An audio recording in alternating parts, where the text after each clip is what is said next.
Aladdin का परिवार जफर नगरी के सबसे साधारण और गरीब परिवारों में से एक था। उसकी माँ रुखसाना एक संघर्षशील महिला थीं। रुखसाना का जीवन कठिनाइयों से भरा हुआ था, लेकिन उनकी निष्ठा और मेहनत ने अलादीन को उन चीजों से रूबरू कराया जो किसी और के लिए केवल कल्पनाएं थीं। उसका पिता बहुत पहले मर चुका था और रुखसाना ने ही अलादीन को पाला था।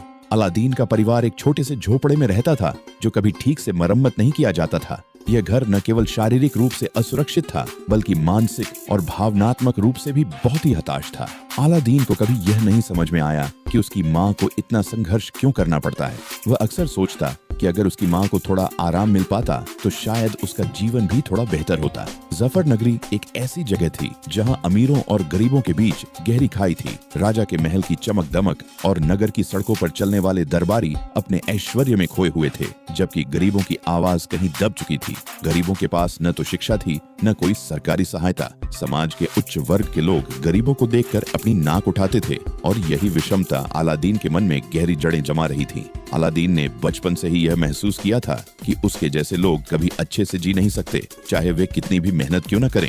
वह अपने परिवार और दोस्तों के लिए एक बेहतर दुनिया बनाने का सपना देखता था। उसकी माँ रुखसाना भले ही गरीब थी, लेकिन उसके दिल में अपने बेटे के लिए एक बड़ा सपना था। उसे शिक्षा मिले, उसका भविष्य सुधरे। जफर नगरी में राजा का शासन अत्यंत भ्रष्ट था। राजा जुल्फिकार, जो कभी एक महान शासक हुआ करता था, अब केवल अपने ऐश्वर्य और सत्ता के दंभ में खो गया था। उसका ध्यान नागरिकों की भलाई की बजाय केवल अपने व्यक्तिगत लाभ पर था। गरीबों की समस्याओं की ओर उसका ध्यान नहीं था और उसे केवल अपनी सत्ता बनाए रखने की चिंता थी। जफर नगरी में अनगिनत भ्रष्टाचार के मामले थे और राजा के करीबी लोग उसे अपने निजी हितों के लिए इस्तेमाल करते थे। अलादीन ने अपनी आंखों से देखा था कि कैसे राजा के दरबारियों ने गरीबों को कुचला। उसकी माँ को भी कई बार अन्याय का सामना करना पड़ा था, लेकिन रुखसाना कभी हार नहीं मानी। उसने अपने बेटे को यह सिखाया था कि कभी भी अन्याय के सामने सिर नहीं झुकाना चाहिए।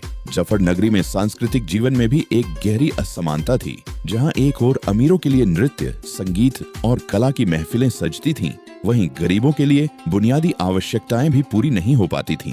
अमीरों के महलों में भव्य पार्टियां होती थीं, जबकि गरीबों के लिए कभी कोई आयोजन नहीं होता था।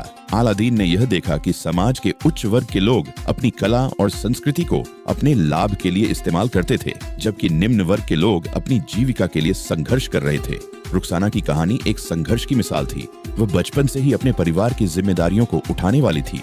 जब उसका पति अचानक मर गया तो उसे अकेले ही अपने बेटे अलादीन को पालने का कठिन कार्य करना पड़ा। रुखसाना ने कभी भी अपने संघर्ष को खुलकर नहीं बताया, बल्कि उसने अपनी सारी कठिनाइयां छुपा कर रखी ताकि अलादीन को किसी भी प्रकार की कमी का एहसास न हो। रुखसाना ने अलादीन को शिक्षा देने के लिए हर संभव प्रयास किया। वह दिन रात मेहनत करती, कभी सिलाई करती, कभी खाना बनाती, ताकि अलादीन को अच्छे स्कूल में भेज सके। उसे यह अच्छी तरह से पता था कि शिक्षा ही वह कुंजी है जिससे उसका बेटा एक दिन इस कठिन दुनिया में अपना मुकाम बना सकेगा। रुखसाना ने अपने बेटे के लिए सब कुछ छोड़ दिया। वह अपनी खुशियाँ और आराम भूल चुकी थी, क्योंकि उसकी सारी दुनिया अब अलादीन था। जब जफर नगरी में हालात बद से बदतर हो गए और सरकार के खिलाफ कोई आवाज उठाने की हिम्मत न थी, तब रुखसाना ने यह ठान लिया कि वह अपने बेटे को कभी भी इस भ्रष्ट व्यवस्था का हिस्सा नहीं बनने देगी। अलादीन का जीवन एक संघर्ष था। वह अपने माता पिता के संघर्षों को देखकर बड़ा हुआ था। उसकी आंखों में सवाल थे और दिल में जवाब की तलाश। वह नहीं समझ पाता था कि क्यों उसका परिवार इतना गरीब है, क्यों जफर नगरी में अमीरों के पास सब कुछ था और गरीबों के पास कुछ भी नहीं। वह चाहता था कि वह किसी दिन इस विषमता मूलक व्यवस्था को बदल सके। अलादीन का मन लगातार बदल रहा था। कभी वह निराश हो जाता तो कभी अपने भीतर की ताकत को पहचानता। उसकी यात्रा ने उसे यह सिखाया कि साहस सिर्फ बाहरी शक्ति से नहीं, बल्कि अपने भीतर की शक्ति से आता है। वह धीरे धीरे समझने लगा कि असल संघर्ष बाहरी दुनिया से नहीं, बल्कि अपने भीतर के डर से है। जुनैद अलादीन का सबसे करीबी दोस्त था। दोनों का बचपन एक साथ बीता था और वे एक दूसरे के साथ हर खुशी और गम में शामिल रहते थे। जुनैद बहुत ही बुद्धिमान और दिल से अच्छा लड़का था। वह हमेशा अलादीन को प्रेरित करता रहता था